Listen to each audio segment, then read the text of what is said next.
Hello, friends. Welcome you all to Agyat Ek Khoj. This is a channel for like minded Hindus like us who want to be connected to their dharma, be able to read, talk, and discuss true unknown stories from our ancient texts. All of us have heard and watched Ramayana when we were kids. The holy book speaks of the victory of good over evil.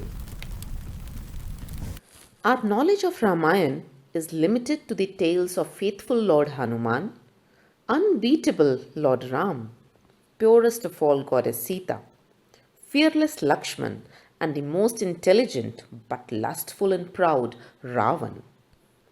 The character we know nothing about is of Lord Ram's elder sister Shanta, and a rishi without the presence of whom Ramayana would not be possible.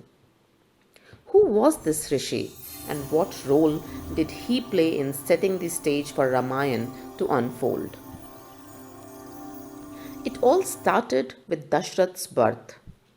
He lost both his parents, Aja and Indumati, just few years after his birth.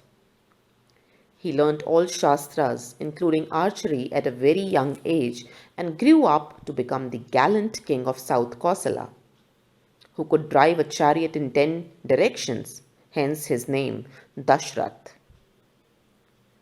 The king of North Kosal had a beautiful daughter who was named Kaushalya. Dashrath intended to marry Kaushalya, so he asked her father for her hand in marriage. Impressed by Dashrath's power and kingdom ruling, Kaushalya's father agreed to marry off his daughter to Dashrath. Dashrath married Kaushalya and gave birth to a female child whom they named Shanta.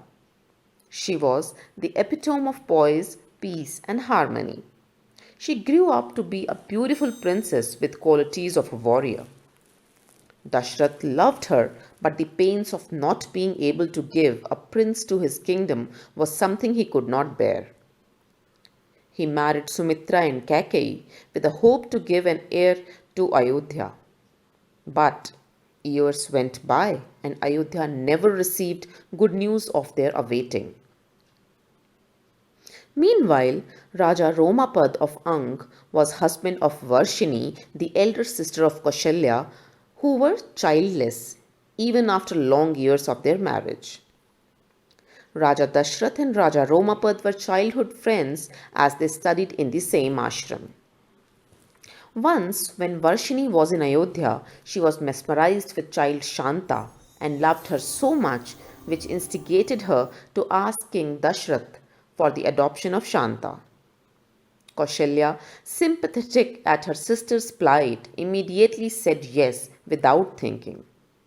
Knowing how loved Shanta would grow up and the privileges she would have as the only child in the kingdom of Ang, the present day Bhagalpur in Bihar, India.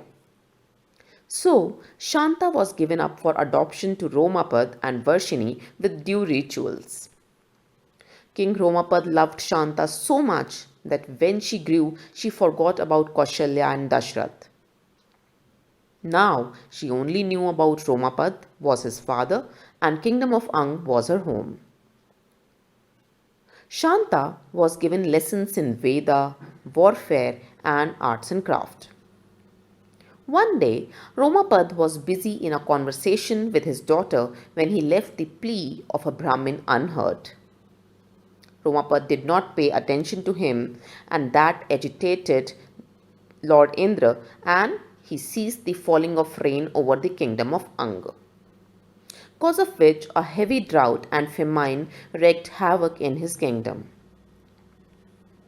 Everybody in the kingdom was worried about how to solve this problem. Few people came up with the idea that sage Rishishring, the celibate rishi, is the only person who can resolve the problem. He is absolutely pure of heart and soul. He observes strict penance and keeps on meditating all the time because he never had any distractions. He was brought up in a forest near Ang. He had never seen any other human in his life except his father. if he agrees to perform a yajna, it would definitely rain. During all this while in Ayodhya, Dashrath was advised to perform a Putra Kamyeshti Yajna according to the principles of Atharva Veda by Vashishta. He warned that the only person who could perform this powerful ritual had to be absolutely pure of heart and soul, and hence suggested the name of Rishyashringa. Vashisht suggested that as Rishyashring had never seen another human being apart from his father, let alone a woman, if they can do something to bring him back to normal stream of life, his problem can be resolved. But Rishyashring cannot perform a yajna unless he is married. In fact, his celibacy was suspected to be the cause of the childlessness and drought that plagues Dashrath and Romapad. To be free from this curse, Romapad sent few of his courtesans to bring him to Ang. They tried to lure Rishyashring but failed in bringing him back with them. Shanta, the dutiful daughter that she was, she took it on her to bring Rishyashring back to normal life and save her kingdom from the wrath of Indra. Shanta won over Rishyashring not just by her beauty but her wisdom and piety.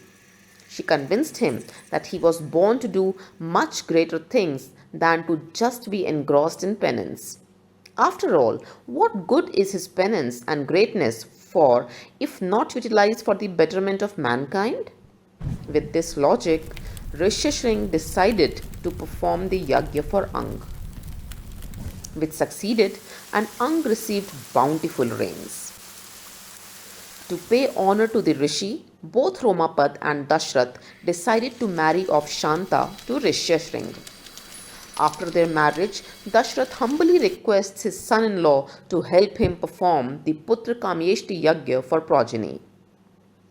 Rishyashring helps Dashrath in conducting that Mahayajna, at the completion of which fire god comes out and gave a pot full of kheer for the three queens to consume, and were thus blessed with the birth of Lord Ram, Lakshman, Bharat and Shatrughan.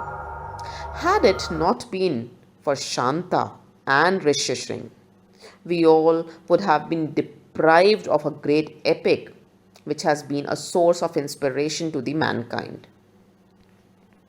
The story also confirms the fact that woman indeed is a figure who is not afraid of sacrificing herself for her loved ones. Thank you.